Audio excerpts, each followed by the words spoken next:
Hey everybody, this is Lowly Jane, animal communicator and energy healer from animals-speak.com, and you're listening to Lowly Jane Animal Communication Podcast, the show that promises to open your mind and heart to the amazing world of animal communication, energy healing, and what I like to call interspecies therapy. Thanks for joining me. In today's episode, I'll be talking about how to communicate with your own animals, even if you're not an animal communicator like me. I hope you enjoy the show. First, let me tell you a little bit about myself. I'm a certified international professional animal communicator and pranic energy healer. I offer remote and in-person animal communication, whether they are live or in spirit. I also offer pranic healing for trauma, injuries, pain, illness, disease, behavioral and emotional issues for both humans and animals. And for the humans, I can also provide spiritual guidance by channeling your angels and guides and even do a past life regression. And if you've ever wanted to become an animal communicator, I teach animal communication training workshops and provide one-on-one mentoring. Check out my website for the workshop schedules at animals-speak.com or at mindbodyspiritworkshops.com. Even if you're not a professional animal communicator like me, you can still achieve a two-way communication with your animal.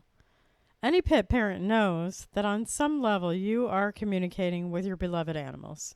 And although you may not exactly know how this is taking place, you can clearly see that your verbalizations and your commands are heard and understood by your animal.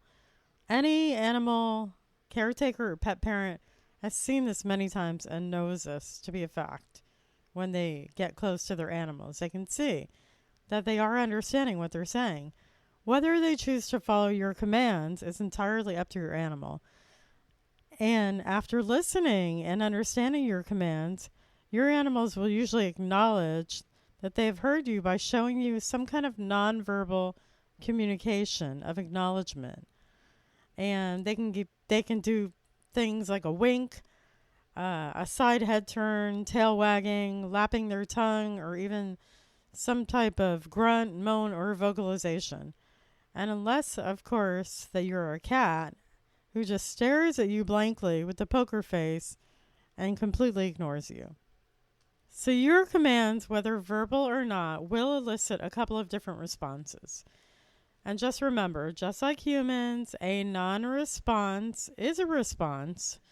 Some animals will respond obediently following your command, usually from the primary caretaker or the person closest to the animal. Other animals, like a child, may realize they are guilty as charged and have perpetrated the crime, and they'll come to your side to plead their innocence while licking you or looking deeply into your eyes. They may even drop their head to the ground in shame or even run off with their tail between their legs in shame. Other animals will just stare at you blankly or even worse, ghost you.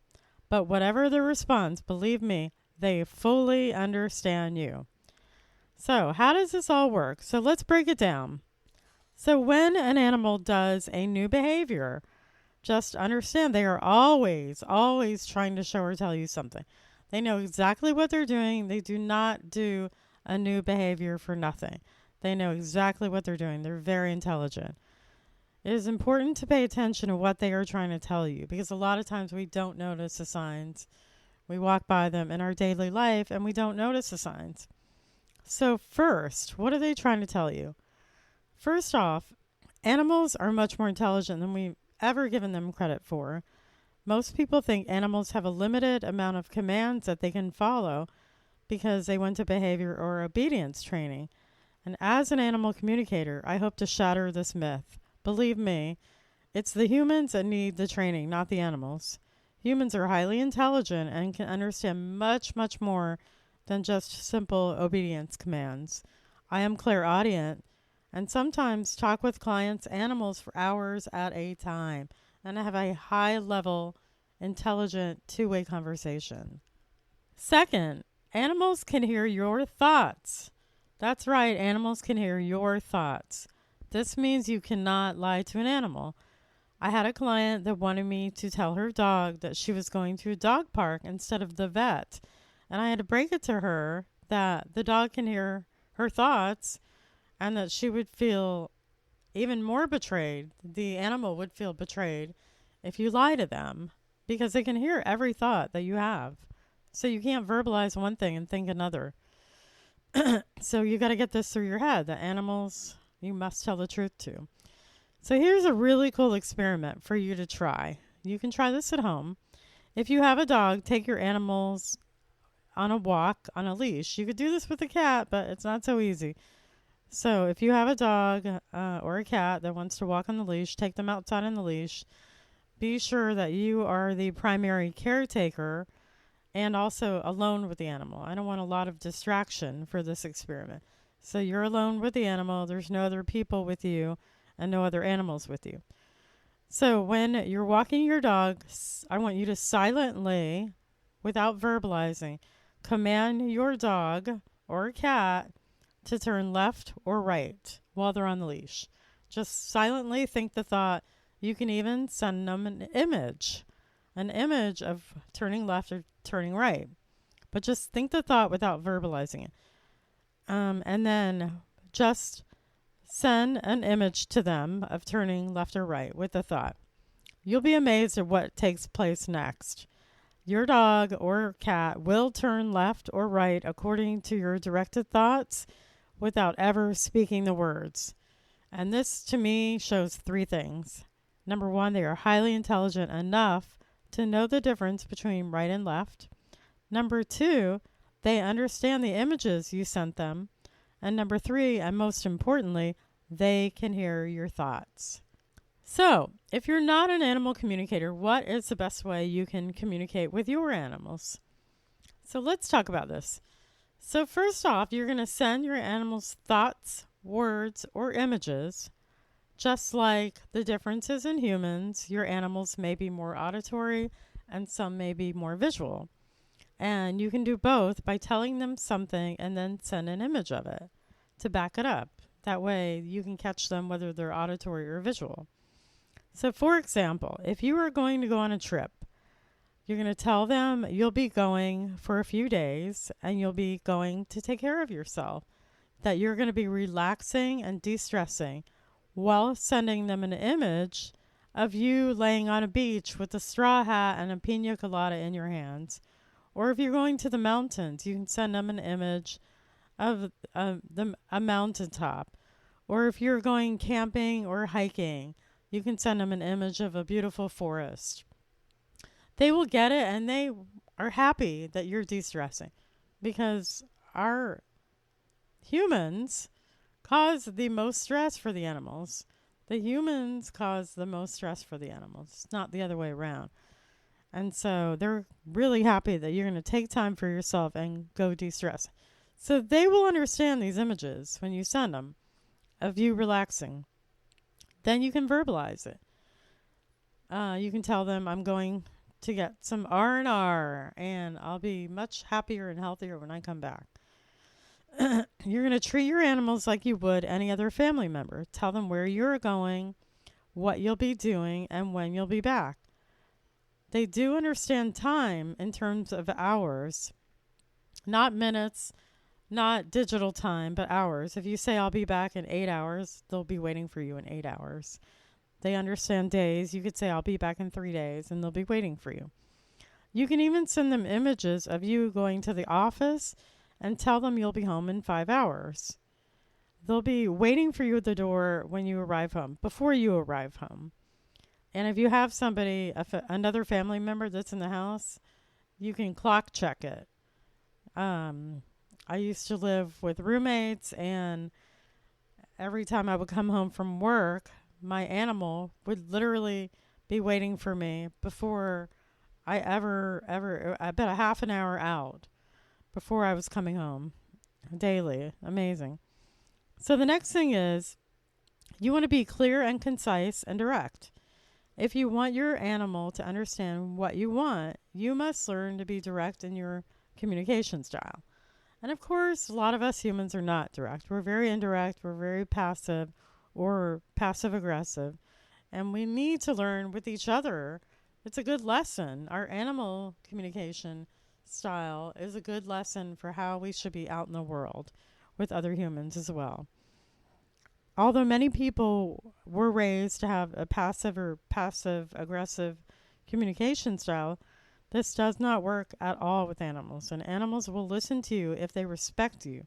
This means you must command respect by being direct, clear, and concise. The next thing you want to do is to laser focus your thoughts or verbalizations. If you don't know what you want, how can your animal know? When I talk to a client's animal, if I don't ask a clear, concise question, the animal may be silent. I may not get an answer at all until I ask it another way that's more concise, and then I'll get an immediate answer. So you want to focus on one thought, verbalization, or task at a time. No multitasking, no telling your animal 100 things at once. One thought or task at a time.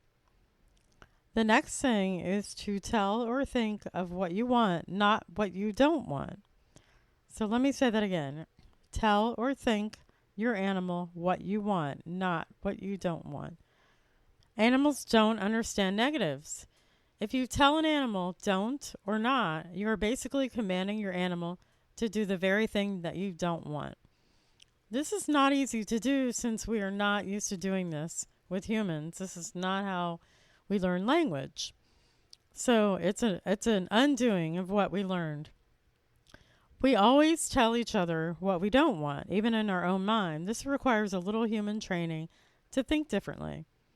For example, I went on a bike ride on a path in front of me and saw a cat that was about to step in a lane of oncoming cars and was literally about to be run over. I didn't want to yell at the cat verbally because I knew if I startled the cat would go running into the oncoming car. So I had to make like a life and death decision here. So I threw my bike down, closed my eyes really hard, and like laser focused my thoughts. And I visualized the cat backing up and going into the forest away from the road. As hard as I could visualize, as hard as I could focus, laser focused. And the next thing that I saw like blew my mind. I will never forget this. So it was truly astonishing. So what happened was the cat froze. I mean, just froze. Looked at me in the eye, then literally went in reverse, walked in reverse with all four legs. I have never seen an animal walk in reverse with all four legs, just like you reverse a car. So he literally walked in reverse and then turned around and ran off into the forest away from the road. I could not believe it. I could not believe it. So this is a great example of being laser focused and sending thoughts of what you want. The next thing is to attract more bees with honey. Have you ever heard that expression? You attract more bees with honey. This means positive reinforcement goes a long way. If you scold an animal for being bad, you're not going to get the behavior that you want. You have to understand that scolding an animal for being bad or not doing what you want them to is not going to get the behavior that you want them to. You will get more of the bad behavior. If you reward an animal for what you want, you will be rewarded by seeing them doing the very behavior that you want over and over again. And of course, they work for treats. So, for example, if you're scolding your animal for soiling on the rug, instead of scolding and punishing them for what you don't want, instead you have to tell them and reward them for what you want. So instead of yelling at them and saying, don't poop on the rug, and possibly hitting them or doing whatever, screaming at them, what you need to do is to find a very special, quote unquote, special potty spot just for them outside of your house. Tell them it is their special potty spot. And then every time they use it, you're going to reward them every time. And after a while, they will hold it in and wait until you get home to let it out. so they can use their very special spot and get a treat. So you see how that works? You attract more bees with honey. The next thing is to vary positive reinforcement. So positive reinforcement does not mean always giving treats. So just be sure to randomize between giving them treats and good boy and good girl. Saying good boy, good girl, attaboy, giving them treats, and also petting them. That can be a reward to comfort and pet them. So just randomize so they don't know what they're getting. That way they're not always getting a treat. You could also throw in some clicker training. I love clicker training. I went through that with my animal. I love it. You may also, you can use a clicker with the positive reinforcement. So basically, clicker training, you click right before you give the treat. So whatever they're doing right, you click, give them a treat, or pet them, or say good boy, good girl. And that way, you can take away all the treats and take away everything, and then just click, and they know they're getting something good. So that's what clicker training is. The next thing, and I think the very important thing, is that animals do not like to be controlled. A lot of people, when they go into a session with me, they think that I'm going to tell their animal what to do and that everything's going to change. Animals don't like being told what to do. They like negotiating with you just like a human being does. So animals do not like to be controlled. As I mentioned, your animals are very intelligent. You cannot control them, but you can merely suggest to them your desired outcome. And when I talk to clients' animals, I negotiate with the animal when there is some behavior or issue that needs to be adjusted. I do not tell them what to do. I ask them how they are feeling when they are doing certain behaviors so we can find out what's going on, why they're doing the behavior, and what they need from their humans to change the behavior. So why are they doing this behavior, and what do they need from you in order to change it? So you want to talk to your animals just like you would a child or an older child or a teenager. They need to be aware and to understand the consequences of their actions. Once they understand that there are consequences to their behaviors, they may choose to respond in a different manner or not. Sometimes animals are unconscious about their behaviors and, just like humans, need to be reminded. This way, they are not being controlled or told what to do, but have a broader awareness of why you would like a certain behavior from them. They will feel like they are a respected member of the family and independent enough to make a choice as a sentient being of free will. If you'd like to have a more in-depth conversation, I am available for private sessions. I am clairaudient, so can have full conversations with your animals. But I also get images, thoughts, sounds, smells, feelings, emotions, sensations, and even pain. I've had a horse drop me to the ground with the pain. Here is a great testimonial which shows that animals are willing to negotiate when they understand what is behind your commands or your request, and also what are the consequences and why you're requesting what you are. So when they have a full understanding and you talk to them and give them respect where they can make a decision, you have amazing results. You will have amazing results. This testimonial comes from Honolulu Zoo. I do pro bono work with the Honolulu Zoo with the head zookeeper. And this comes from a testimonial she gave me for Rusty the orangutan. Rusty fully cooperated with the practice of the blood draw. He was so cooperative that, in fact, he put his hand right up to the vet tech without me saying anything. Loli helped them understand that they need to be more cooperative in their medical training and allowing us to take blood from them voluntarily and be able to do an ultrasound. Without their cooperation, we would have to put them under anesthesia. And by the way, that's very dangerous for a orangutan his age. And he has been doing so much more. He has been trying to be so much more helpful in his training. I don't see the aggression much, but it seems that he is sweeter and nicer. Rusty came in straight when I brought him into the enclosure. And lastly, Loli reminded me that my thoughts can affect the animal's behaviors. And I think I remember the bad behaviors just not mean a bad animal. So I try to do my best to think pleasant and caring thoughts when I am around the animals I work with, not only just the orangutans. Malia Davis, Honolulu Zoo, head zookeeper, Honolulu, Hawaii. This next testimonial is great. This was a formerly feral cat named Allie who had extreme marking, peeing, and bullying of other cats. I mean, by peeing and marking, we mean every surface of the house, the counters, the walls, the floors, the bed, the dining room table, and even on top of the client's suitcases and mail. She was also bullying the other cats. She had tried veterinarian treatments, went to an animal behaviorist with no change, and I did a session, and I did exactly what I'm explaining to you, to respect the animal for their intelligence and negotiate with them and find out what they need. So I did one session, and here's a testimonial.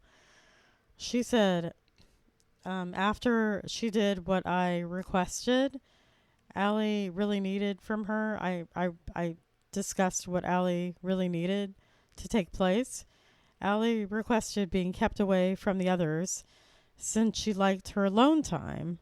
And after taking my suggestion to put a pop-up tent with her things in it, she immediately changed all the behaviors, stopped all the marking, peeing, bullying, everything.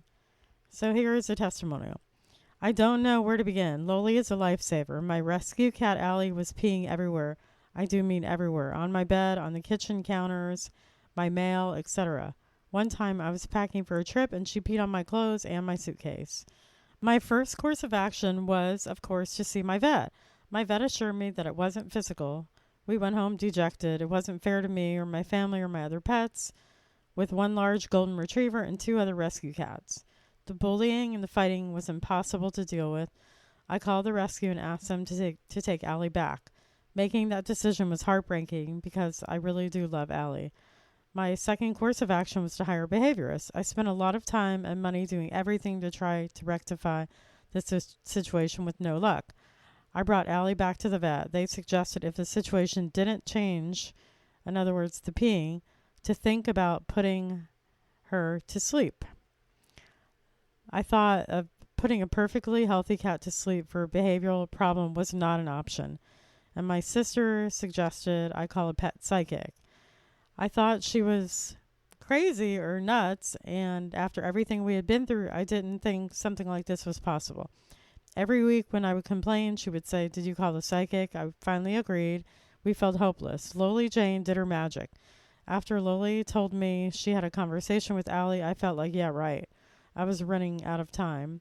When I came home, Allie was laying on my spot on the bed. She didn't run away when I went to pet her. In fact, she kissed me. Allie, I would bet, was a feral cat. Never liked to be touched by anyone but my daughter. Allie sleeps next to me every night. She plays. She gives me head kisses. Talks to me. Allie's a different cat. I even rub her belly. The fighting and the bullying has been non-existent, and no pee for over 2 weeks. This hasn't happened in 2 years. I can't thank Loli enough. Life-changing from a skeptic like me. E.W., Delray Beach, Florida. The reason I wanted to give those 2 testimonials, and believe me, I have plenty more, were because it shows exactly what I'm telling you. You may not be an animal communicator, and that's where you can book a session with me, but you can certainly start by communicating with the animal in the manner that I told you, because it really does work, and that's how I work it. That's how I negotiate with the animal. That's how I do sort of animal talk therapy with the animal. It's to give them a lot of respect, a lot of intelligence, to let them make the decision and to tell them why you want something done, what's behind it, what are the consequences, and why you want them to do this. And then they feel respected, they feel honored, they feel like they were heard, and it changes everything. Well, I hope you enjoyed this episode. That brings us to the end of the episode. If you enjoyed this amazing show on how to communicate with your own animals as much as I love doing it, Be sure to subscribe for more amazing episodes. Book your animal communication session now and check out my upcoming workshops and classes. You have nothing to lose and everything to gain, as well as opening your mind, heart, and spirit to your deep connection with your beloved animals. For more information, please visit my website at animals-speak.com. So it's a hyphen, animals-speak.com, or lowlyjaneanimalcommunication.com, or mindbodyspiritworkshops.com. And please subscribe to my monthly newsletter for invites and classes and workshops and events, and my latest podcast. Join us next week for episode 21 on what animals think when you're away. Should be interesting. If you enjoyed today's episode, please be sure to subscribe, like, and rate us. And as always, love and gratitude for listening to the Lowly Jane Animal Communication and Healing Podcast. This is Lowly Jane. This podcast was created, produced, and recorded, researched, and edited by Lowly Jane and is a product of Lowly Jane Animal Communication and Healing.